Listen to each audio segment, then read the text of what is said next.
எல்லாருக்கும் வணக்கம். நம்ம சின்ன மருமகள் சீரியல்ல நம்ம ராஜாங்கத்துக்கிட்ட கோர்ட்டே மன்னிப்பு கேட்டு நீங்க வாங்கின அடிக்கு இந்த கோர்ட்டு கண்டிப்பா இழப்பீடு கொடுக்கும் அப்படின்னு சொல்ற அளவுக்கு நம்ம தமிழ்ச்செல்வி அவர் மேல எந்த தப்பும் இல்லை அப்படின்னு நிரூபிச்சிட்டாங்க. நம்ம தமிழ்ச்செல்வி எப்படி ராஜாங்கத்தை விடுவிச்சாங்கன்னு தெரிஞ்சுக்கிறதுக்கு முன்னாடி இந்த வீடியோக்கு ஒரு லைக் போட்டுக்கோங்க.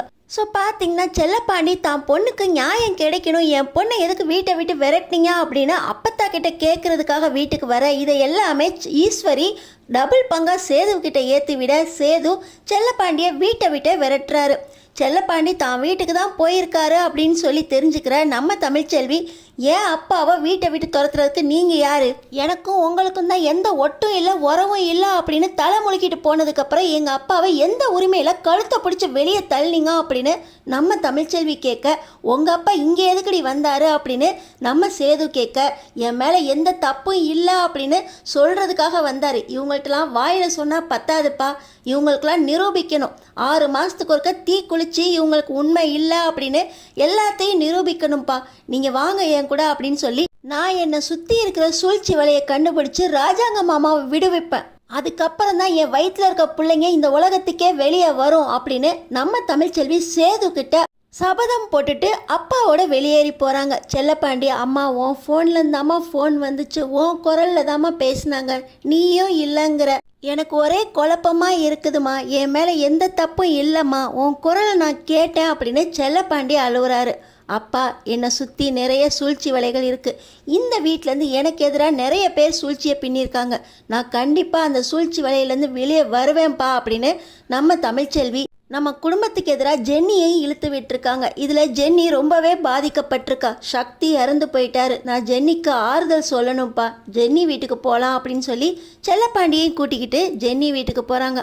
அங்கே போனால், நான் இங்கேருந்து தாம்மா ஜென்னியை கூட்டிகிட்டு வந்தேன், சக்தி என் கூட தான் இருந்தார், இங்கே தான் கல்யாணம் பண்ணி வச்சேன் அப்படின்னு எல்லா கதையும் சொல்லிக்கிட்டே போக, எனக்கு ஒரு சந்தேகம்தான்ப்பா, அந்த தாமஸ் அங்கிள் ஜென்னியையும் சக்தியையும் ஏற்றுக்கிறேன்னு சொல்லி கூட்டிகிட்டு போயிட்டு அன்னைக்கு நைட்டே ஜென்னி எனக்கு கால் பண்ணி இப்படி ராஜாங்க மக்களும் எங்கள் அப்பாவும் ஒன்றா சேர்ந்து சக்தியை இழுத்துட்டு போகிறாங்கன்னு சொல்கிற வரைக்கும் தான் தெரிஞ்சிச்சு.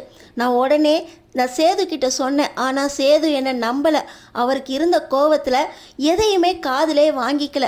ஜென்னிக்கு அவனால் முடிஞ்ச அளவுக்கு நான் அவருக்கு ஆறுதல் சொல்லணும் அப்படின்னு சொல்லி ஜென்னி வீட்டுக்கும் வந்துடுறாங்க. ஆனால் தமிழ்ச்செல்வி நினச்ச மாதிரி ஜென்னி அங்கே இல்லை. அவங்க அம்மாவும், என் பொண்ணுக்கு இவ்வளவு பெரிய துரோகத்தை பண்ணிட்டிய, உன் குடும்பமாக சேர்ந்து என் பொண்ணோட வாழ்க்கையே கெடுத்துட்டீங்க, இப்போ எதுக்கு நாசம் பண்ணுறதுக்காக இந்த குடும்பத்துக்குள்ளே நுழைஞ்சிருக்கா அப்படின்னு நம்ம தமிழ்ச்செல்வியை விரட்ட, இல்லைம்மா அந்த பொண்ணு ஊரை விட்டு போகலை, எனக்கு தெரியும், ஏதாவது கேஸ் இருந்துச்சுன்னா யாரையும் ஊரை விட்டு வெளியே அனுப்ப மாட்டாங்க, இவங்க பொய் சொல்கிறாங்கம்மா அப்படின்னு செல்லப்பாண்டி சொல்ல, உங்களுக்கு இதிலலாம் அனுபவம் இருக்குல்ல அப்படின்னு நம்ம தமிழ்ச்செல்வி செல்லப்பாண்டியை கில்லர் பண்ணிவிட்டு எங்கே ஜென்னி இருக்கான்னு பார்ப்போம் அப்படின்னு சுற்றி பார்த்துக்கிட்டு இருக்காங்க. அங்கேருந்து ஏதோ ஒரு குரல் கேட்குது. இப்போ ஆனால் ஜென்னியோட அம்மா வெளியே வரை போங்கன்னு சொன்னல அப்படின்னு ரொம்பவே அவசரப்படுத்த, செல்லப்பாண்டி நீ போமா, நான் இந்த வீட்டில் ஒரு பக்கம் ஒளிஞ்சிருந்து ஜென்னியை கண்டுபிடிக்கிறேன், இந்த வீட்டு தாண்டி அவள் எங்கேயும் போயிருக்க முடியாது அப்படின்னு சொல்லி செல்லப்பாண்டி சுற்றி அங்கே வராரு. நம்ம தமிழ்ச்செல்வியும் ஒரு பக்கமாக வெளியவே காத்துக்கிட்டு இருக்காங்க. செல்லப்பாண்டி அந்த பக்கம் இருக்க குடோனுக்கு போகிறாரு. அங்கே தான் ஜென்னியை அடைச்சி வச்சிருக்க ஜென்னி மயக்கத்தில் இருக்காங்க. செல்லப்பாண்டி ஜென்னியை மீட்ட அவசரமாக தூக்கிட்டு வந்து நம்ம தமிழ்கிட்ட சேர்க்குறாங்க. நம்ம தமிழும் ஜென்னி கூட பேசி, என்ன ஆச்சு, ஏன் உன்னை அடைச்சி வச்சுருக்காங்க அப்படின்னு கேட்க, ராஜாங்கத்துக்கு எதிராக என்னை சாட்சி சொல்ல சொன்னாங்க, கண்டிப்பாக அங்கே செத்து போனது என் சக்தி இல்லைன்னு தெரியும், ஆனால் ராஜாங்கத்துக்கு எதிராக சாட்சி சொல்லலைன்னா என்னை ஏதோ பண்ணிடுவேன் அப்படின்னு மிரட்டினாங்க. என் வயிற்றில் சக்தியோட குழந்தை வளருது, அதனால் அந்த குழந்தைக்கு எதுவும் ஆகக்கூடாதுங்கிறதுக்காக ராஜாங்கத்துக்கு எதிராக நான் தான் சாட்சி சொன்னேன், அந்த பொண்ணு கண்டிப்பாக சக்தியோடது கிடையாது, என் சக்தி எங்கேயாவது உயிரோடு இருப்பான் அப்படின்னு ஜென்னி அழுகுறாங்க. என்ன சொல்கிற ஜென்னி, அந்த பொண்ணு சக்தியோடது கிடையாதா, இவ்வளவு நம்பிக்கை இருக்கா உனக்கு, இது ரொம்ப நல்ல விஷயமா இருக்கே அப்படின்னு நம்ம தமிழ்ச்செல்வி கொஞ்சம் ஆறுதல் பட்டுக்கிறாங்க. ஆனாலும் சக்திகிட்டேருந்து எந்த ஒரு தகவலுமே வரலையே, அவர் எங்கே போனார் அப்படின்னு கேட்க, அன்னைக்கு நைட்டு ராஜாங்க அங்கிளும் தாமஸும் ஒன்றா சேர்ந்து தான் சக்தியை இழுத்துட்டு போனதாக பேசிக்கிட்டு இருந்தாங்க. ராஜாங்க அங்கிள் அங்கே இல்லைனாலும் எங்கள் அப்பாவுக்கு ஃபோன் பண்ணாரே அப்படின்னு சொல்ல, இல்லை ஜென்னி, நீ தப்பாக புரிஞ்சுக்கிட்ட, என் மாமா ரொம்பவே நல்லவர், ஒரு எறும்புக்கு கூட துரோகம் நினைக்க மாட்டார், அவர் ஒரு கொலை செஞ்சார் அப்படின்னா யாருமே நம்ப மாட்டோம், இதில் உங்கள் அப்பா தான் சூழ்ச்சி பண்ணியிருக்காரு. இன்றைக்கி கூட சேது கூட நீதிமான் பேசிக்கிட்டு இருந்தார், நீதிமானுக்கும் இந்த விஷயத்துக்கும் என்ன சம்பந்தம், எங்கள் வீட்டிலேருந்து யாரும் நீதிமானுக்கு உதவி செய்கிறாங்க, எல்லாத்தையும் கண்டுபிடிக்கணும் அப்படின்னு சொல்லிக்கிட்டு இருக்க ஜென்னி இப்போது என் ஃபோனு சுவிட்ச் ஆஃபில் இருக்குது, சார்ஜ் போடணும் அப்படின்னு சொல்ல என் ஃபோனும் அன்றைக்கி சுவிட்ச் ஆஃபில் தான் இருந்துச்சு, யாரோ என் ஃபோனில் நோண்டியிருக்காங்க, என் ஃபோன்லேருந்து கால் போயிருக்கு, என் குரலில் பேசியிருக்காங்க, யாருன்னு தான் தெரியல அப்படின்னு சொல்லிக்கிட்டு இருக்கும்போதே ஜென்னியோட ஃபோன் சுவிட்ச் ஆஃப்லேருந்து ஆன உடனே கால் வருது. 3-4 நாளாக என் ஃபோன் சுவிட்ச் ஆஃபில் தான் இருந்துச்சு, இப்போ ஆன் பண்ணோடனே கால் வருது, ஏதோ நம்பர்லேருந்து வருது அப்படின்னு சொல்லி ஜென்னி எடுத்து ஹலோ தான் சொல்லியிருப்பாங்க, வாய்ஸ் ரெக்கார்டிங் மட்டும்தான் வருது. ஜென்னி ஜென்னி நான் உயிரோடு தான் இருக்கேன் ஜென்னி, எங்கே இருக்கேன்னு தெரில ஜென்னி, அவ்வளோதான். அப்புறம் மயக்கம் போட்டு விழுந்த மாதிரி சவுண்டு கேட்குது. இது கண்டிப்பாக சக்தியோட குரல் தான், ஆனால் இது நம்பர் அவரோடது இல்லை, எங்கேருந்து பேசுகிறாருன்னு தெரியலையா அப்படின்னு மறுபடியும் ஜென்னி அழுகுறாங்க.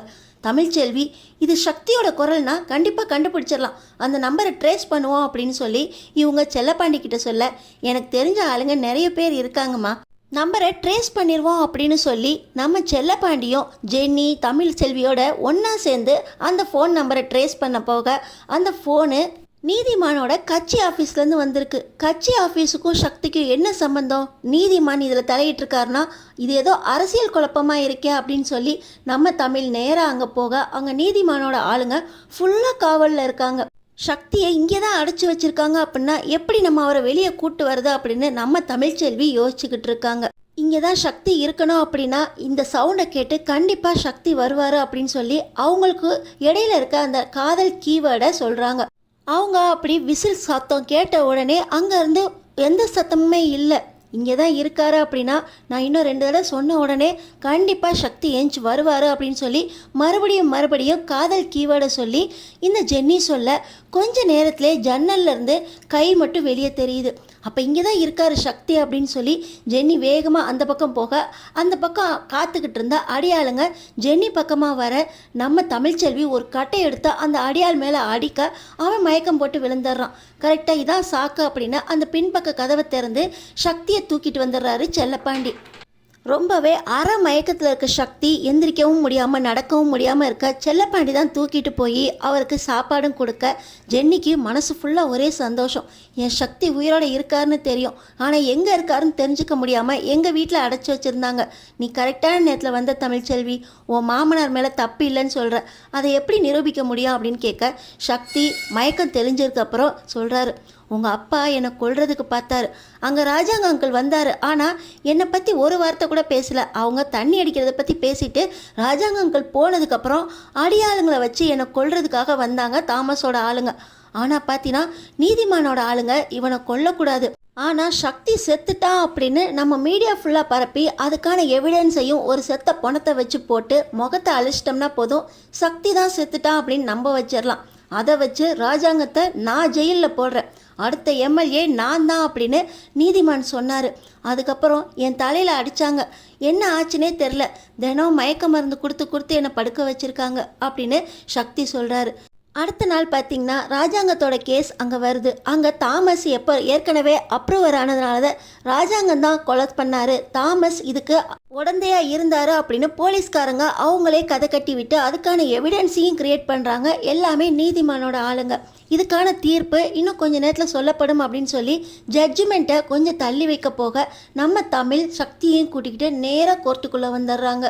அது எப்படி செத்த சக்தி உயிரோட வர முடியும், டிஎன்ஏ டெஸ்ட் எடுங்க அப்படின்னு சொல்ல டிஎன்ஏ டெஸ்ட் எடுத்து பார்த்தீங்கன்னா 2-3 நாள்லேயே இவர் தான் ஒரிஜினல் சக்தி அப்படின்னு நிரூபிக்கப்படுது. நம்ம ராஜாங்கத்தை போலீஸ்காரங்க அடிச்சிருந்ததுனால கோர்ட் அவர்கிட்ட மன்னிப்பு கேட்டு இதுக்கான இழப்பீடு கண்டிப்பாக நீங்கள் வழங்குவோம் அப்படின்னு சொல்லி கோர்ட்டும் தீர்ப்பு கொடுத்துட்றாங்க. கோர்ட்டுக்கு வந்த சேது, அப்பத்தா, நம்ம மோகனா எல்லாருமே ஒன்றா சேர்ந்து தமிழ்ச்செல்வியால் தான் என் வீட்டுக்கார் வெளியே வந்தார் அப்படின்னு ரொம்பவே சந்தோஷப்பட்டுட்டு இருக்காங்க. சேது கூட என்னை மன்னிச்சிரு தமிழ் அப்படின்னு மன்னிப்பு கேட்குறாரு.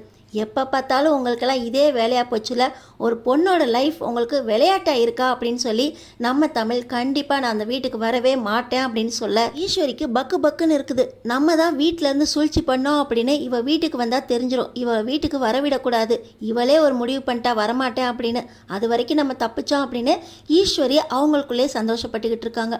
ஈஸ்வரி, சித்ரா, ஐஸ்வர்யா இந்த 3 பேரும் எப்படி நம்ம தமிழ்கிட்ட மாட்ட போகிறாங்க, இவங்க 3 பேருக்கும் ராஜாங்கம் என்ன தண்டனை கொடுப்பாரு தெரிஞ்சுக்கிறதுக்கு நம்ம சேனலை சப்ஸ்கிரைப் பண்ணி தொடர்ந்து என்ன நடக்க போகுதுன்னு பாருங்கள்.